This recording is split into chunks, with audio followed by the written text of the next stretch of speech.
అక్కడికి వెళ్ళారంటే మీకు రామాయణము భారతము మొత్తం పిల్లల్ని తీసుకొస్తే కానీ ఆ బొమ్మలు చూపించి మీరు టోటల్ రామాయణం మహాభారతం అంతా ఎక్స్ప్లెయిన్ చేయొచ్చు పిల్లలకు. అంత అద్భుతంగా అంత బాగా ఉంది ఇక్కడ లోపల.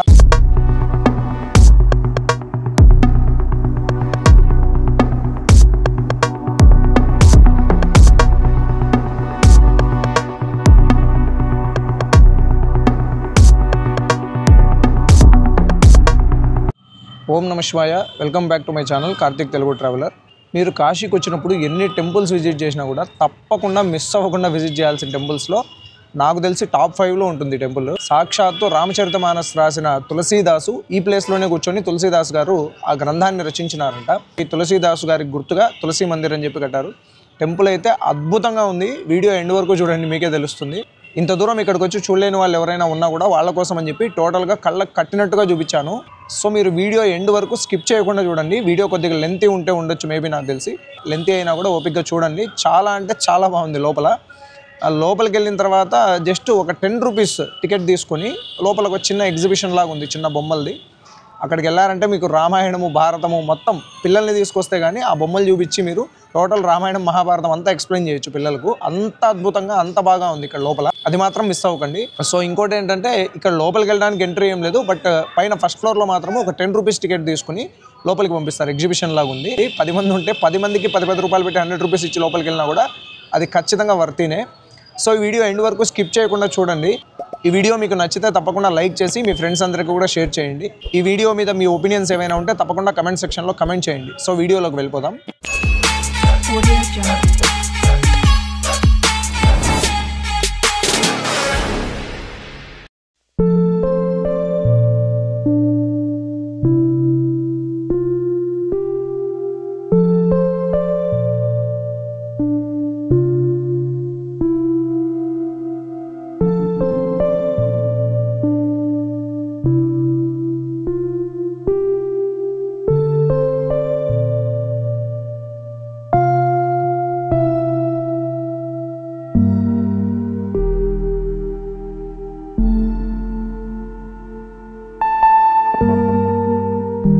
ఈ ప్లేస్ని తులసి మానస్ మందిర్ అని అంటారు. ఇది వారణాసిలో దుర్గాకుండ్ అనే ఒక ఏరియాలో ఉంటుంది. దుర్గాకుండ్లో ఉండే దుర్గా దేవస్థానానికి, అదేవిధంగా సంకటమోచన్ హనుమాన్ టెంపుల్ కి మధ్యలో ఈ తులసి మానస్ మందిర్ అనేది ఉంటుంది. ఈ తులసి మానస్ మందిర్ అనే దాన్ని తులసీదాసు గారి జ్ఞాపకార్థంగా ఇక్కడ కట్టారు. తులసీదాసు గారి పూర్తి పేరు గోస్వామి తులసీదాసు. ఈయనకు గోస్వామి అనే బిరుదే కాకుండా అభినవ వాల్మీకి, భక్త శిరోమణి అనే బిరుదులు కూడా ఉన్నాయి.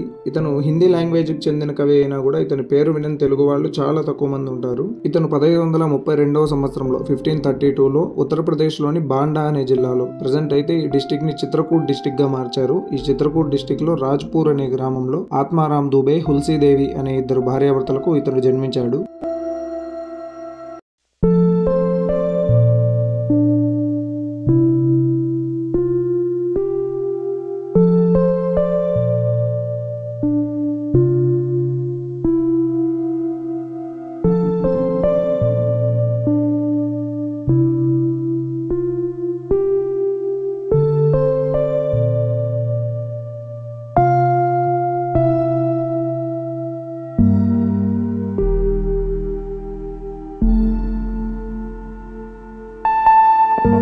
ఈయన పుట్టినప్పుడే పసిపిల్లాడిలా కాకుండా 5 సంవత్సరాల వయసులో ఉండే బాలుడిలాగా ఉండడాన్ని చూసి తల్లిదండ్రులు ఆశ్చర్యపోతారు. ఇతడు మూలా నక్షత్రంలో జన్మించాడని, అదేవిధంగా జాతకంలో చాలా దోషాలు ఉన్నాయని ఆ ఉద్దేశంతో తులసీదాసును తన తల్లిదండ్రులు పెంచుకోకుండా వారి ఇంట్లోనే ఉండే మునియా అనే ఒక దాసికి, వాళ్ళ ఇంట్లో పనిచేసే ఒక ఆమెకు ఈ అబ్బాయిని అప్పగించేసి వాళ్ళని ఆ అమ్మాయినే పెంచుకోమని చెప్తారు. ఆ తర్వాత కొంతకాలానికి వాళ్ళిద్దరు కూడా చనిపోతారు. బేసిక్ గా ఇలా చిన్నప్పుడే తల్లిదండ్రులు ఇద్దరు ఇచ్చేశారు వేరే ఆమెకు అని చెప్పే ఉద్దేశంతోనే తులసీదాసు తన రచనల్లో ఒక చోట ఒక లైన్ రాసుకున్నారు. అదేంటంటే జనిక జననీ తజ్జో జనమి అని చెప్పి రాసుకున్నారంట. అంటే జన్మించిన వెంటనే జననీ జనకులు అంటే తల్లిదండ్రులు ఇద్దరు కూడా తనను వదిలేశారు అని చెప్పి అర్థము. తర్వాత కొంతకాలానికి అతను పెంచుకున్న మునియా అనే ఆమె కూడా చనిపోతుంది. ఆ తర్వాత కొంతకాలానికి బాబా నరహరిదాస్ అనే ఒక సాధువు అనాథగా ఉండే ఈ తులసీదాసును తన దగ్గర శిష్యుడిగా చేర్చుకొని విద్యలన్నీ కూడా నేర్పిస్తారు. ఆ తర్వాత మళ్ళీ కొంతకాలానికి శేష సనాతనుడు అనే ఒక గురువు దగ్గర తులసీదాసు వేదాలు, పురాణాలు ఇవన్నీ కూడా నేర్చుకుంటారంట.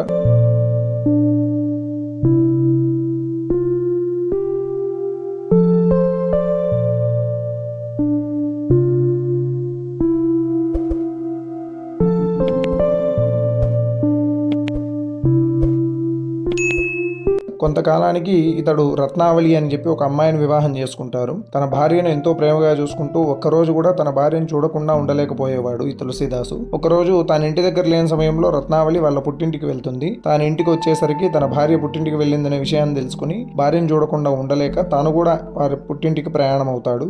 అంత రాత్రి సమయంలో జోరుగా వాన పడుతూ ఉన్నా కూడా, గంగానది బాగా ఉధృతంగా ప్రవహిస్తూ ఉన్నా కూడా వాళ్ళ భార్యను చూసి తీరాలని చెప్పి, వాళ్ళ భార్య పుట్టింటికి వెళ్ళాలంటే తప్పకుండా గంగానదిని దాటాలి అని చెప్పి అంత ఉధృతంగా ప్రవహిస్తున్న గంగానదిని కూడా దాటి తన భార్యను చూడడానికి వెళ్తాడు. అంత చీకట్లో కూడా తులసీదాసు భార్యను చూడాలనే కోరికతో గంగానదిని దాటి రావడాన్ని చూసి భార్య ఆశ్చర్యపడి ఒక మాట అంటుందంట.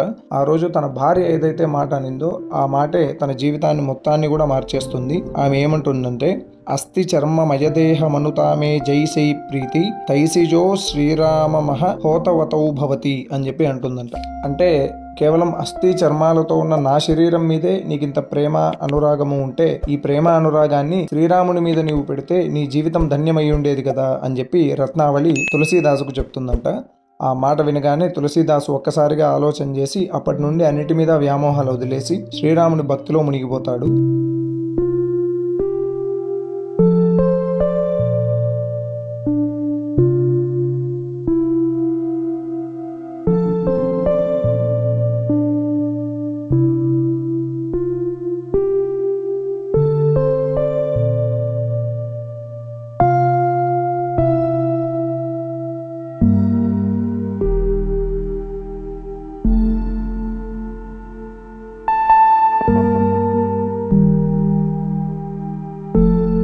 అతడు వెంటనే చిత్రకూటు, అయోధ్య ఇటువంటి ప్లేసెస్ అన్ని కూడా తిరుగుతూ, రాముడు ఎక్కడెక్కడైతే తిరిగారో ఆ శ్రీరాముడు తిరిగిన ప్రదేశాలన్నింటిలో కూడా తిరుగుతూ అయోధ్యకు చేరుకుని ఇక్కడే ఉండి శ్రీరాముడికి పూజ చేసుకుంటూ, వాల్మీకి మహర్షి సంస్కృతంలో రచించిన శ్రీరామాయణం ఏదైతే ఉందో అది భారతదేశంలో ఉండే వాళ్ళందరికీ కూడా అర్థమయ్యే విధంగా ఉండాలి అని చెప్పి, అందరికీ అర్థమయ్యేటట్టు హిందీ భాషలోకి ట్రాన్స్లేట్ చేయాలని చెప్పి సంకల్పం చేసుకుని అయోధ్యలోనే ఈ శ్రీరామచరితమానస్ అనే పేరుతో ఈ శ్రీరామాయణాన్ని హిందీలో రాయడం మొదలు పెడతాడు. దాదాపుగా ఈ శ్రీరామాయణాన్ని హిందీలో శ్రీరామచరితమానస్గా రాయడానికి 2 సంవత్సరాల 7 నెలల కాలం పడుతుంది తులసీదాస్కు.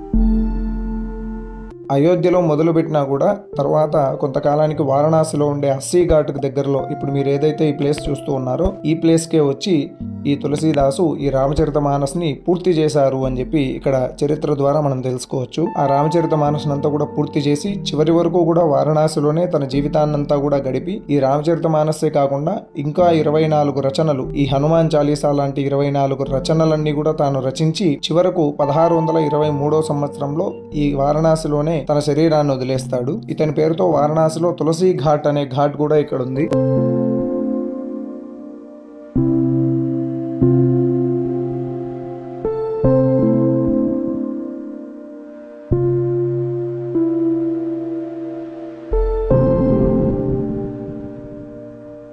సో ఈ శ్రీరామాయణాన్ని సాక్షాత్తు సంస్కృతంలో నుంచి హిందీలోకి ట్రాన్స్లేట్ చేసిన ప్లేస్ ఇది కాబట్టి దీనికి ఆ తులసీదాసు గుర్తుగా తులసీ మానస్ మందిర్ అనే పేరును ఈ బిల్డింగ్ అయితే పెట్టడం జరిగింది. సో మీరు ఎప్పుడైనా వారణాసికి వస్తే మిస్ అవ్వకుండా ఈ తులసీ మానస్ మందిర్ని విజిట్ చేయడానికి ట్రై చేయండి. మీకు ఈ లొకేషన్కి సంబంధించిన లొకేషన్ డీటెయిల్స్ కానీ టైమింగ్స్ కానీ ఇవన్నీ కూడా డిస్క్రిప్షన్లో ఉంటాయి. మార్నింగ్ 7కి ఇది ఓపెన్ చేస్తారు, ఆఫ్టర్నూన్ 1:30 2 వరకు కూడా ఉంటుంది. మళ్ళీ ఒక 2 hours క్లోజ్ చేసి మళ్ళీ ఈవినింగ్ 4 to 8 వరకు ఈ టెంపుల్ అయితే ఓపెన్లో ఉంటుంది. జస్ట్ మీకు అస్సీ ఘాట్ నుంచి ఒక 1 kilometer డిస్టెన్స్లో మాత్రమే ఈ తులసీ మానస్ మందిర్ అనేది ఉంటుంది. ఈ మందిర్లోకి వెళ్ళడానికి ఎలాంటి ఛార్జ్ ఉండదు. బట్ ఈ మందిర్లో మీరు ఫస్ట్ ఫ్లోర్లో మిస్ అవ్వకుండా, ఇప్పుడు నేను ఈ వీడియోలో చూపించిన ప్లేస్ ఏదైతే ఉందో ఇలా ఎగ్జిబిషన్ లాగా ఉంటుంది. జస్ట్ ఒక్కొక్క మనిషికి 10 rupees అయితే ఛార్జ్ చేస్తారు. మిస్ అవ్వకుండా మీ పిల్లల్ని తీసుకొచ్చినప్పుడు ఈ ఎగ్జిబిషన్ అంతా కూడా చూపించి, దాదాపుగా రామాయణము, భారతము, భాగవతము ఈ 3 కూడా అర్థమయ్యేటట్టుగా బొమ్మల రూపంలో ఈ తులసీ మానస్ మందిర్లో అంతా కూడా పెట్టారు. సో ఎస్, ఇదండి ఫైనల్గా ఈ తులసీదాస్ మందిర్. టోటల్ చూసారు కదా, గోడల మీద అంతా కూడా మీకు ఓపిక ఉంటే చదువుకుంటూ వెళ్తే టోటల్ రామచరితమానస్ పుస్తకం మొత్తం ఇక్కడ లోపల వైపు గోడల మీద వేశారు. చాలా అద్భుతంగా ఉంది టెంపుల్ లోపల. మీరు కాశీకి వచ్చినప్పుడు తప్పకుండా ఈ టెంపుల్ని మిస్ చేయకుండా విజిట్ చేయండి. జస్ట్ మీకు దుర్గాకుండ్ అని చెప్పి దుర్గాదేవి దేవస్థానం ఉంది. ఆ దుర్గాదేవి దేవస్థానానికి సంకటమోచన్ హనుమాన్ టెంపుల్కి మధ్యలో ఈ తులసిదాస్ మందిర్ అయితే ఉంటుంది. సో ఈ వీడియోని ఎండ్ వరకు చూసినందుకు చాలా థ్యాంక్స్ అండి. ఈ వీడియో నచ్చితే తప్పకుండా లైక్ చేసి మీ ఫ్రెండ్స్ అందరికీ కూడా షేర్ చేయండి. మీ ఒపీనియన్ని తప్పకుండా కమెంట్ సెక్షన్లో చెప్పండి. నా ఛానల్ని మీరు ఫస్ట్ టైం కనుక చూస్తూ ఉంటే తప్పకుండా నా ఛానల్ని సబ్స్క్రైబ్ చేసుకోండి. కాశీకి సంబంధించిన వీడియోస్ ఇంకా చాలా మన ఛానల్లో అప్లోడ్ చేశాము. సో ప్రతి వీడియోని మీకు ఓపిక ఉన్నప్పుడు చూడండి. త్వరలో మరో మంచి వీడియోతో మీ ముందుకు వచ్చేస్తాను. మీ Karthik Telugu traveller. Thank you so much.